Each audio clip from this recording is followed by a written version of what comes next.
hate to disappoint you. Huh? You triggered my trap card!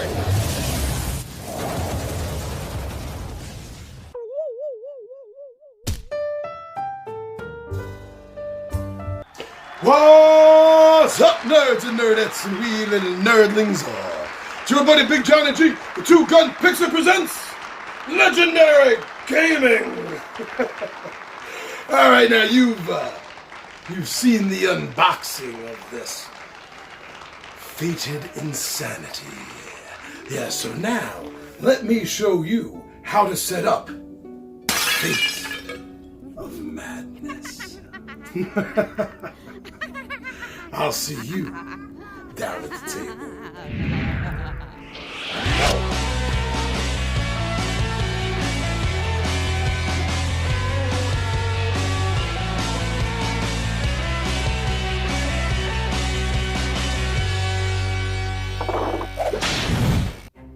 And welcome down to the table, my friends. So yes, I said that I wanted to show you how to set up the game Fates of Madness.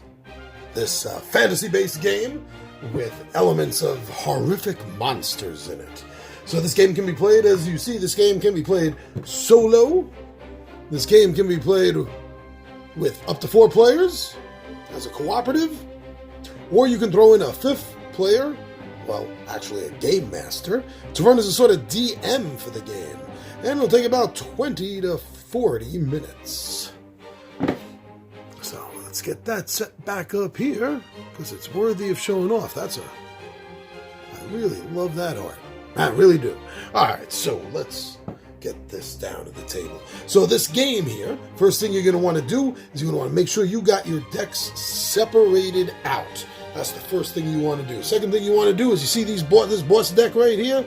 Right here. See this boss deck here? Get rid of that. Well, don't get rid of it. You're just going to put it off to the side for right now.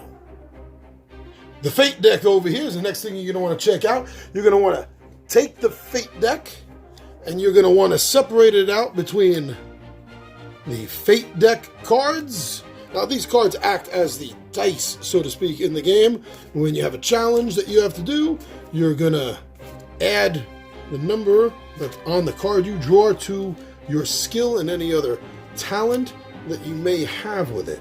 So what you're going to do is you're going to take out of the Fate deck, there are certain number ones that are, well, just a number 1. That's what it means. It's a failure.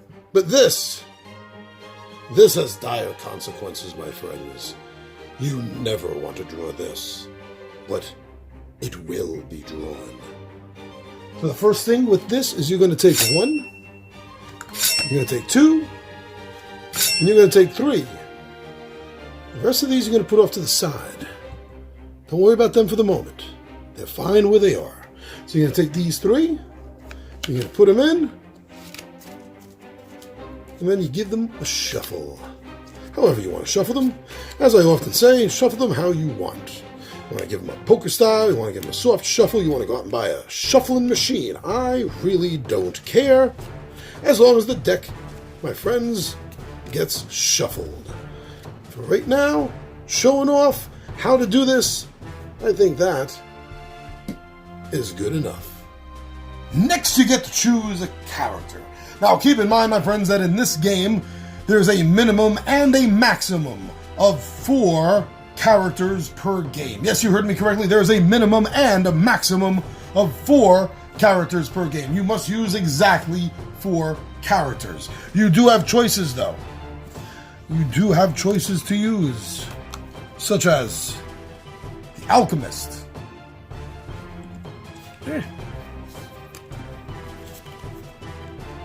the Bard,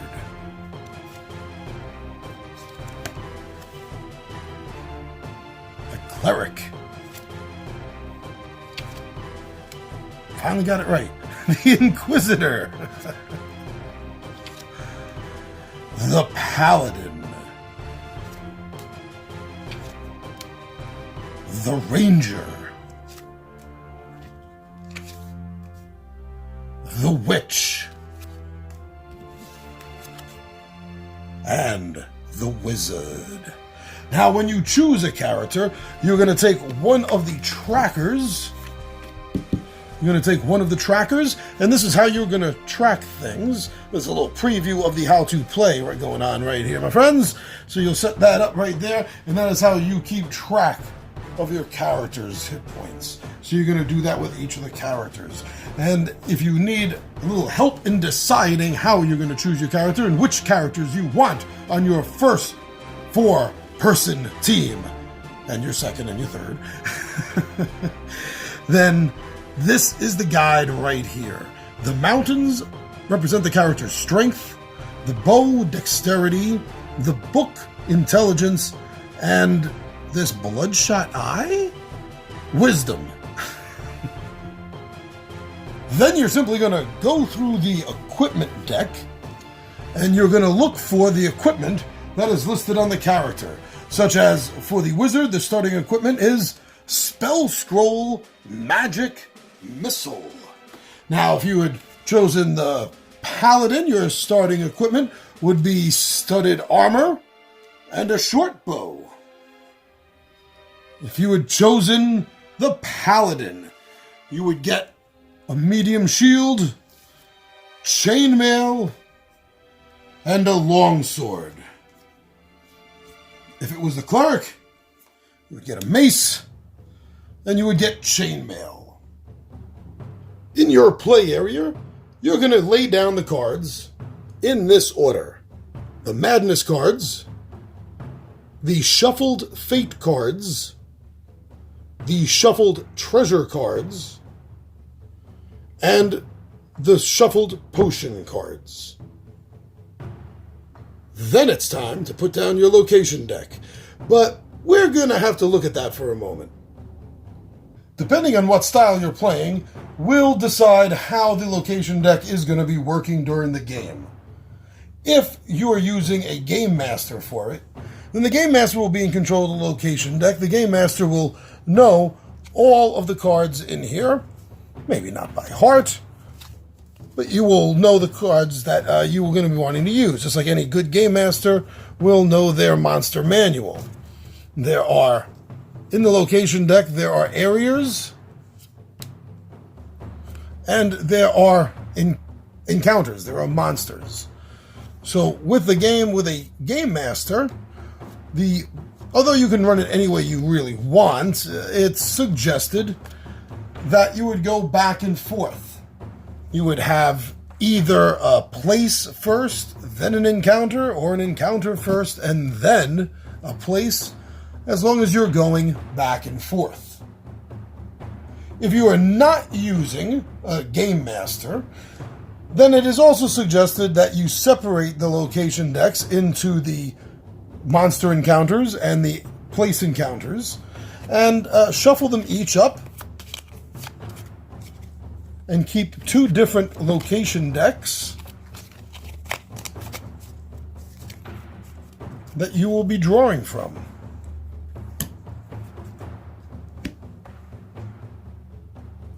The third option is to just take the entire deck and just shuffle the whole thing up, draw randomly from it as you go along.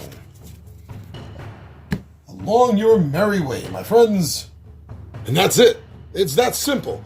It's really fast. It's just a couple of decks, shuffle a couple of them, and lay it out. Pick out your characters, and then you're done. This is an idea of what it's going to look like.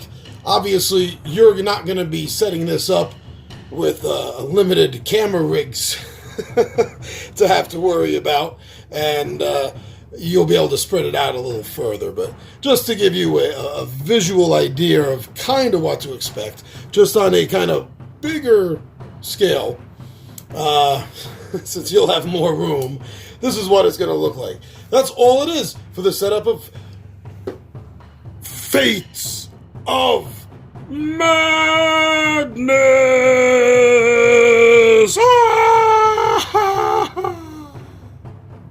Sorry. I'm a little excited about the idea of finally getting a chance to play this game. All right, everyone. Thank you so much. Thank you indeed for checking us out on Facebook, on Instagram, and on Twitter. I also want to give a big shout out to everyone that's been going over to our Zazzle store and checking out some of the designs that we've done. A lot RPG inspired, but all gaming inspired as well. Check that out. Maybe there's something you'll see that you'll like. So thank you in advance. And also, you know, everyone coming over here to YouTube, subscribing, commenting, liking our videos, and sharing them. Wow, people are actually sharing my videos. That's it feels a little weird, but thank you so much. It's a great way to sort of tell people, hey, I think this site is pretty cool, so I want to share it with you. Maybe you'll find it cool too. So everyone that's out there doing that, thank you so much. I'm your buddy Big Johnny G for Two Gun Pixie presents Legendary Gaming, and my friends, I am out of here.